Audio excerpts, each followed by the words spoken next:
Ladies and gentlemen, what if I told you that right now, right this very moment, there is an anti-American globalist initiative to completely undermine and subvert not only the United States Constitution, but also the fundamental right for all of us Americans to govern ourselves here inside of America.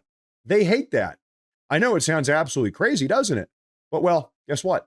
That's actually exactly what has been taking place really for years now. That is right up until this morning with a massive statement coming out of the Trump administration shutting down all of these globalist, anti-American antics. In fact, I want you to take a listen to a video statement put out by this morning by none other than Marco Rubio. Take a listen.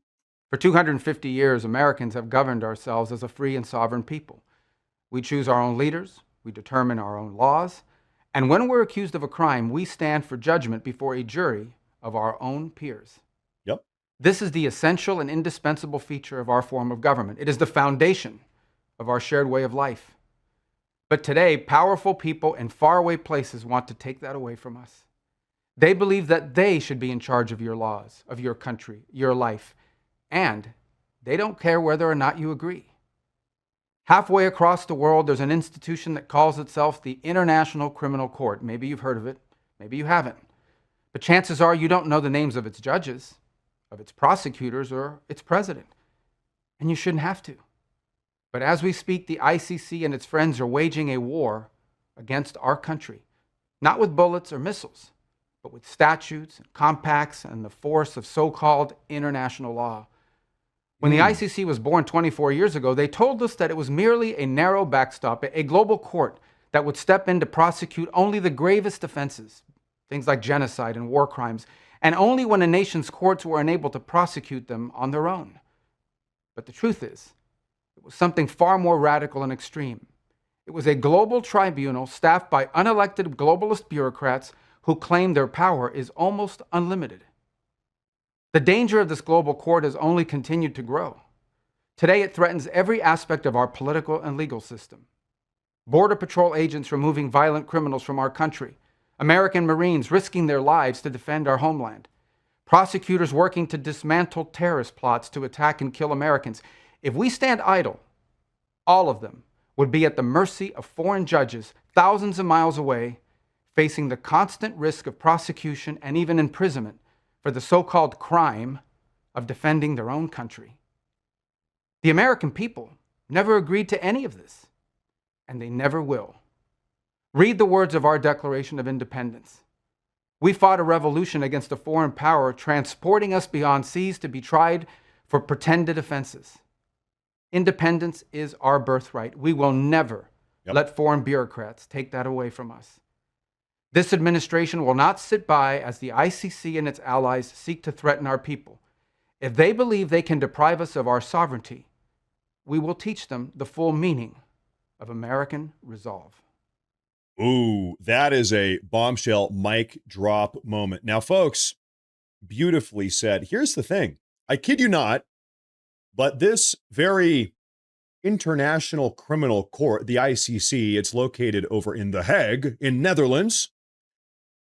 I kid you not, it claims the authority to arrest and prosecute American soldiers, American Border Patrol agents, American ICE agents, American police officers, and American elected officials. They claim authority to arrest and prosecute Americans, arresting them and detaining them over in Netherlands. What's more, ladies and gentlemen, just in the last 16 months, this ICC has targeted several of the Trump administration's deportation policies and the Trump administration's ongoing strikes against narco trafficking boats in the Gulf of America, off the northern coast of Venezuela specifically, calling them crimes against humanity.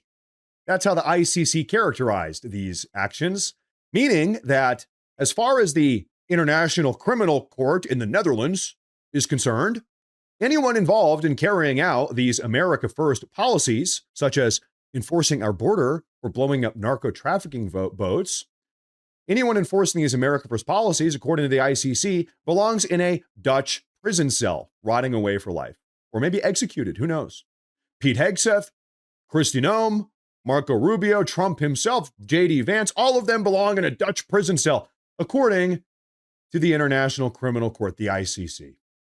And notice here, it's worth noting that the examples Rubio used to represent ICC overreach involve issues of border security and protection of the defense of the American homeland. Folks, there is absolutely no reason that some soulless, unelected bureaucrat judge in the Netherlands should have the right to weigh in on matters of United States national or border security. Here's the reality.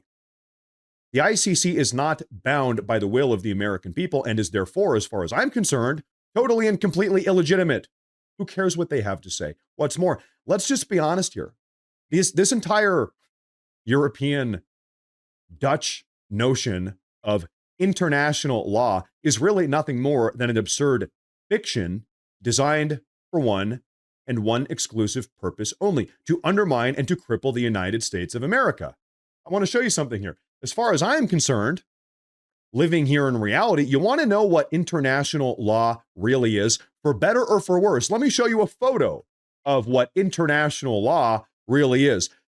This here is a photo of international law, ladies and gentlemen. This is a B-2 Spirit stealth bomber capable of bombing any target on Earth from an altitude of 50,000 feet. This, as a matter of fact, for better or for worse, this is what international law is. Not some abstract European concept where they think that they can meddle in American affairs. This is international law. It's called a B-2 Spirit stealth bomber and many more. Now, I'll tell you something here, folks, which really should not come as a surprise to anyone here whatsoever. The ICC, guess what? Actually has very strong connections to numerous far-left NGOs, non-governmental organizations, and various globalist anti-American institutions, as well as various foreign governments, the CCP, for instance, that have historically been hell-bent on not only undermining the great American Republic, but also bringing down the entire Western world altogether. That is their true aim. That is their goal, and that's why they've targeted the United States. We are the backbone of the Western world, which, now that I stop and think about it, probably explains why, going back all the way to the year 2018, 8 years ago, the ICC, guess what? Flat out refused to investigate the genocide of white farmers down in South Africa. White South African farmers whom President Trump has recently graciously allowed to enter into the United States as refugees because they literally were and still are facing a genocide by nature of them being white. In fact, right this very moment in South Africa, there are over 140 anti-white racist laws still on the books. Does the ICC, the International Criminal Court, have anything to say about that? No. No, of course not. They're more interested in arresting and criminally prosecuting members of the Trump administration for enforcing our congressionally passed border security laws. That is their primary focus, you see? So really, here's why Marco Rubio released this statement this morning. As a matter of fact, the ICC is not a court of justice. No, far from it. It's a weapon of anti-American globalist tyrants who are seeking to undermine the United States of America. It really is just that simple. Anybody with a functioning brain knows that this is the case. So, as Marco Rubio said, he said, "We are not going to surrender our American national sovereignty. The ICC will either learn the unbreakable meaning of American resolve, or the ICC will cease to exist." There's no other option here. What's more, guess what? This globalist notion of international law does not, in fact, supersede the United States Constitution or the will of the American people. Why? Because America first.